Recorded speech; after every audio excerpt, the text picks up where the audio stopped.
and welcome back to my YouTube channel.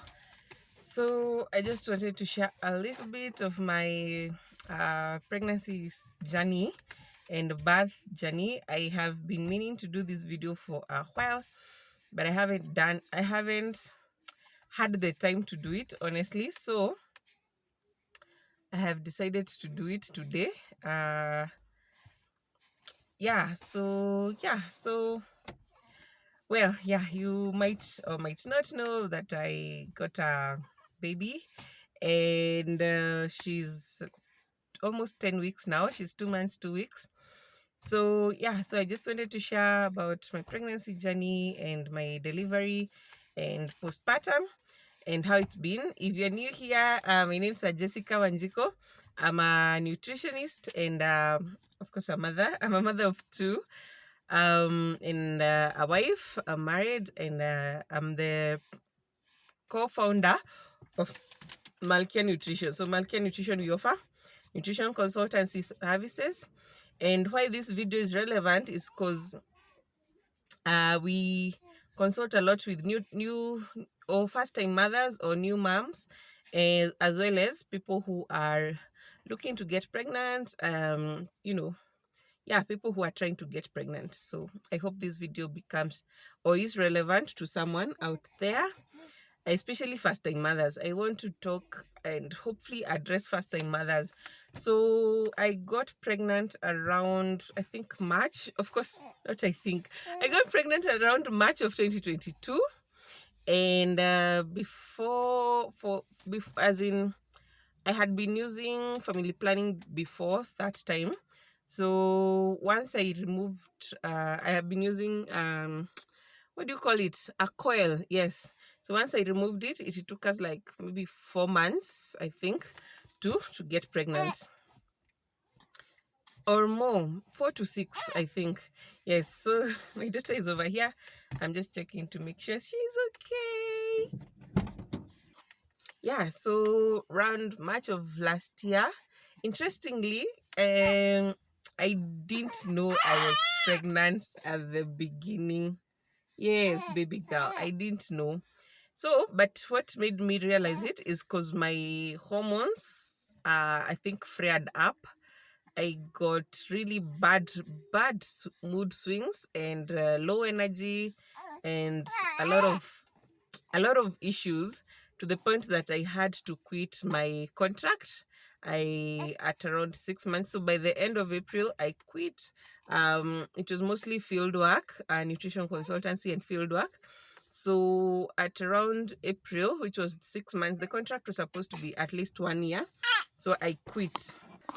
So I quit my contract, and from April, I think, to around like 2 or 3 months, I just stayed home. Not 2 or 3 months, because up to August, I wasn't doing much. I stayed home. That's when I realized I was pregnant, and then because of my moods, I somehow delayed to go for my clinics, something that I really should not have done. If you're a first time mother or a new mom and you realize you're pregnant, kindly start your prenatal clinics as soon as possible. As soon as possible, because I started my clinics in July.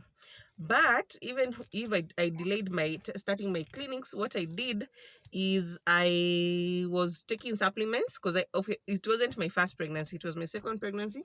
So I was taking my supplements as I should have. And then I also checked on my food intake. I ate a lot more, and I concentrated on greens and leafy vegetables, because I knew I needed a lot of iron. I needed a lot of calcium. Yes. So if you are trying to get pregnant, or if you are pregnant, kindly make sure you supplement your diet. You need to supplement. You need to take Kaifas. Is it called Kaifas? IFAS, not Kaifas, IFAS. IFAS is iron and folic acid supplement. Yes, iron and folic acid supplement. You need that. In addition, you might need calcium supplements. So for me, I usually use Pregnacare. So I was using Pregnacare. And then when I started my clinics, my gyne prescribed what is called Promimba gummies. Promiba gummies. So Promiba gummies is what I have used till the end. So supplementation is key. Please, please, please don't delay to go for your clinics. Most so yeah, clinics are very key or crucial. Whenever you realize you're pregnant, kindly go for your clinics. Yes. So I started my clinics. I did, I think, 4 or 5. I would go every month. Sometimes I would go even more than once a month, depending. Yes, depending on what I'm feeling. And I think for this pregnancy, it had a lot of interesting things. There's a time my back was hurting. There's a time my knees were hurting. But I of course, that's why I doubled up on IFAS and calcium, because I realized I might be low on calcium. Yes, I realized I was low on calcium, not that I might be. Yes, and yeah, so I took my supplementation, went to the clinic, did everything that was required, my ultrasounds, my whatever clinics. There's something also that you need to do, is to do a blood sugar test, so that because there's usually something called gestational diabetes. That is whereby your sugar levels spike during pregnancy. So yeah, they did it's called a what? Like a glucose. It was TG something something, like a glucose tolerance test. That takes like 3 hours. So you're given a glucose concentrate, you take it, they check your blood sugar. At that point, they check it after 2 hours, and after another 2 hours. It's a long process, but it's very important to avoid gestational diabetes. Another thing that you should always make sure you are checking is your blood pressure. Because, for example, in my case, my blood pressure went high. It went high during pregnancy, especially the third trimester. My blood pressure was particularly high, because it would go beyond 140 over 90, sometimes 146, 148 over 100. So it wasn't good. My feet were swollen. Yeah, it wasn't easy. Interestingly, this pregnancy was not as easy as my first pregnancy. I don't know why. Yeah, so those are things to note. If it's a first time mom, please go to your clinics. Make sure they check your blood sugar and they monitor your blood pressure. And if you feel anything, any discomfort, any discharge, anything at all that is not normal, kindly make sure you go to your gyne or to the hospital and get checked up. So yeah, for me, I started my clinics in July, and I continued with that until December. So those are around 5 or 6 clinics. And another thing is, look for a good hospital. Yes, so baby girl is here also wanting to create content, but make sure you do what do you call it? You follow up on your clinics, go see your gyne, get those tests done. Yes, also choose a good hospital with a very, very good package. So for me, my clinics, I went to Life Care Hospital. You can choose whichever, because the reason I chose Life Care at that time, they had a very good package for prenatal care. They had a very good affordable package for prenatal care, and that's what we used. Yeah, so December came. My first due date was first week of December per scan. Then this another scan showed the second week of December. So the first week passed with nothing. Then came the second week. Now, I think date 10, date 11 there is when I went to the clinic. And no, I'd gone to the clinic on Friday, must have been date 8. And I went to see the gyne. So the gyne told me, because the first due date was the first week and it has passed, he told me that if nothing happened by next week, come on Monday and we shall induce. I'm trying to get good lighting. Yes, we shall induce labor. So then I went on Monday, I think. Yeah, did I can't remember. But anyway, the next week, yeah, no. Wait, I went to the hospital on Friday. Sorry, I'm getting my facts confused. I went on Friday. The guy told me If nothing happens, come back on Monday and get induced. So what happened on Sunday? We went to the waterfront shop, the mall. We have a shop there, so we went there and spent the whole day there. And I had meant to have supper there as well. So we I think we ate, or I ate. I can't remember whether the rest had eaten. I ate something light, and then we proceeded home at around 6:30 there. So where we from Karen to Kikuyu, it's around maybe 10 or 15 minutes. So we drove home, and I got home, I took a shower, and I went to rest because I was tired. So I told my hubby I'm going to rest a little bit before the family meal is ready. Then when I went to rest, I decided that there are some things that need to be picked from the shop. So let's go pick them before it gets late, because now it was around 7:15 apple 7:30. So I went and told him that. He told me change into some more comfortable clothes that you can go outside with. So that's what I did. I changed into more comfortable clothes, and then he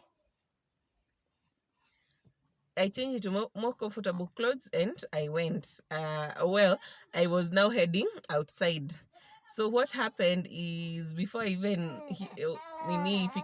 I reached the door, my water broke just in the house. My water broke while I was in the house, as I was intending to go do some crazy kind of shopping at night. So yeah, so that's it. That's what happened. My water broke when I was at home, and interestingly, I was just happy. I was jovial. I laughed a lot. I will look for that clip. Maybe I don't know when I'll edit this video, but I will look for that video where my water broke in the house, and I was just there laughing and wondering what is happening, because for my first pregnancy, my water broke in the hospital. So this time round, I didn't even know what was happening. So my water broke in the house, and now it was no longer a trip to the supermarket. It was a trip now to hospital. So now we changed the intentions and we headed to hospital. So my bags were packed. I had two bags, mine and one for the baby. And I was taken to, we had changed during the last week. We had decided to change the delivery hospital to PCA Kikuyu Hospital. So that's where I was taken.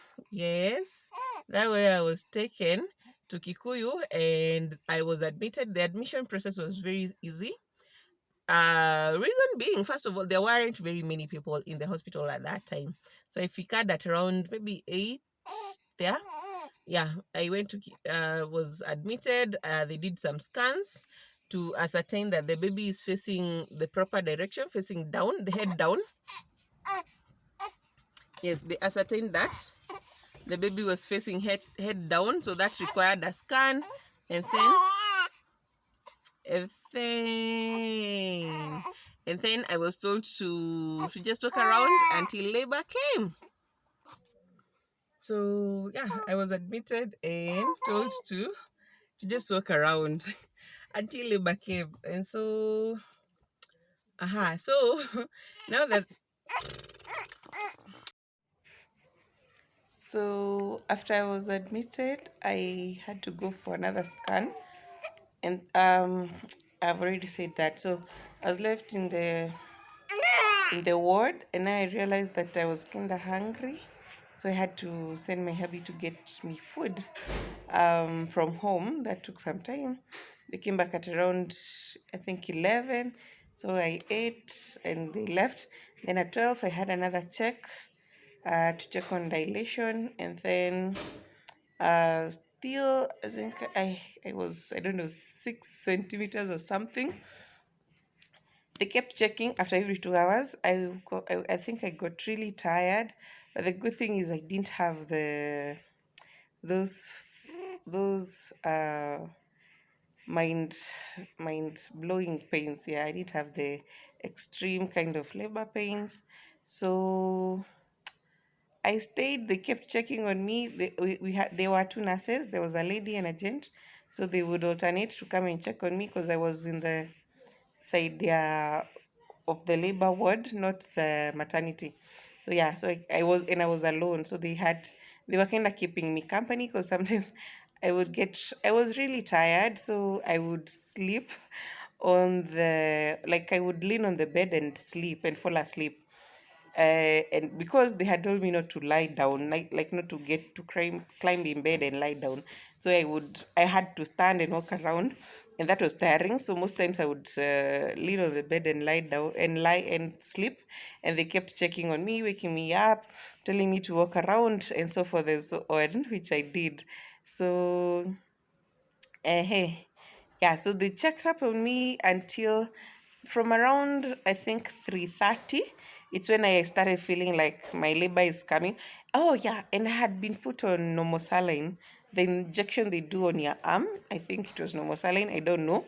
I'm not sure. Okay, it's not that I don't know. I am not sure what it was. I can't remember it correctly because I always ask and I always check what is being injected on me. But I think it was normosaline and something else, like two other vials. So when that drip took like 2 hours, like from it was put around 12 a.m. So I stayed with it to around maybe 2:30. Then they removed it, and I think they put another one. The story is still fuzzy in my head. So I think I had 2 bottles of that normal saline, but it was removed at around 4 a.m. I didn't have any. I was no longer having the drip. So and I was walking around with that thing, that hospital thing. I probably most of you know it. Yes, so I would move around with that, and even going to the toilet and everything. Also, something else, when they tell you to go to the toilet, kindly go, kindly go and for a short call. Yes, don't go for a long call. Just go for a short call because you need to empty your bladder so that it's not pressing against your uterus. Yes, that's the reason why you're told to frequently empty your bladder. But be warned, don't ever go when you're experiencing those mild labor pains. Mtoto ako hiyo side.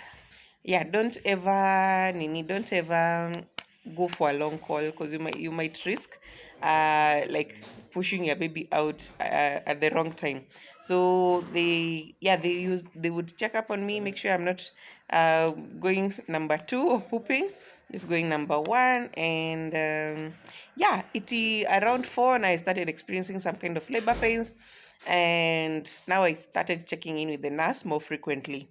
So at around, I had a feeling that I would get my baby at 5 a.m. in the morning because that's the time I got my firstborn. It was around that time. So when it reached around 5, I told them to come check up on me because I'm probably gonna be giving birth soon. So the guy was the one who was attending to me then. He was like, I don't think you are ready yet.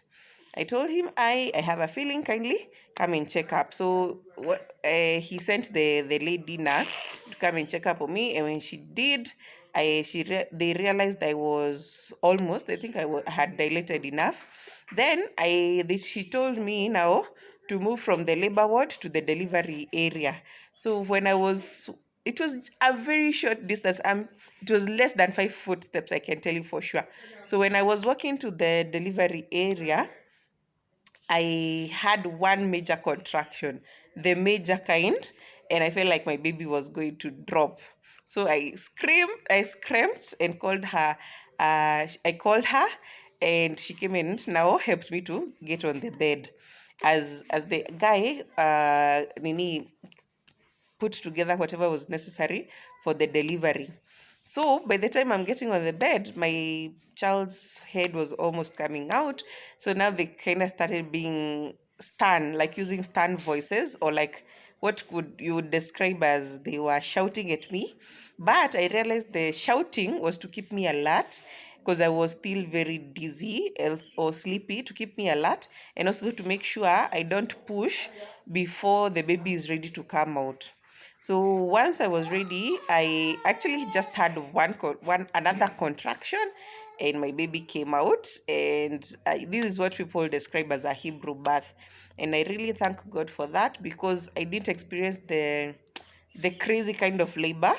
I also didn't struggle to give birth, and my baby was well. I think she weighed 3.4 kgs, and like those they called Jasper scores were really good. They were okay, and I delivered easily. I thank God for that. So, something else to note, when the nurse tells you to stay like this, or do like this, or open your legs, or do this, kindly listen. Kindly listen. People say at you are slapped or something, but the reason why nurses slap you or do funny things is because you're not following whatever they are telling you. For example, if you're told to open your legs wide open, like wide, it's so that you don't crush your baby's head. So if you go closing them, she will definitely slap you. So yeah, I delivered a few minutes to I think around 5:30, and then the after delivery procedure took like 15 minutes. That is like the after labor. Yes, the after labor, because they need to have the so yeah, so after you deliver, they have to wait for the placenta to also drop. At times they had to like push it down for it to come out, and then I had a few stitches done. For I don't know how many, I can't remember, but I remember they were painful. So the stitches were done, and then after that, I was asked to take a shower, I think. Yeah. I can't remember. Yeah, I think I took a shower, and then my baby was put in the that nursery for a few minutes to get warm and all. And then now I was wheeled to the maternity side and asked to breastfeed my child. Now it was morning, because it was almost going to 6 by the time I'm done changing the gown, the delivery gown, and and um, and doing what, and taking a shower. Yes. So all this time when I was doing that, my baby was in the nursery. It's usually warm and very nice. I didn't take any photo or any video in that place. Yeah, so I was done. I took my baby, I breastfed my baby, and then by the time I was done, I think my hubby already called, or I texted him. I can't remember. I texted probably, told him I've delivered. So the visiting hours are usually from they're usually from 7:30. So they brought me breakfast, and that was that. So I think this video is becoming long. I will share my postpartum journey in another video, but I just wanted to thank God for the normal delivery, for the Hebrew birth, that is a birth that is not, you don't struggle too much to deliver, and everything goes well. So the stitches they did, they once you do the seals bath, they just come off by themselves, so there's not usually need to do like a procedure to remove them or anything. Yeah, so that was it, my pregnancy and birth story, and I really thank God for the Hebrew birth.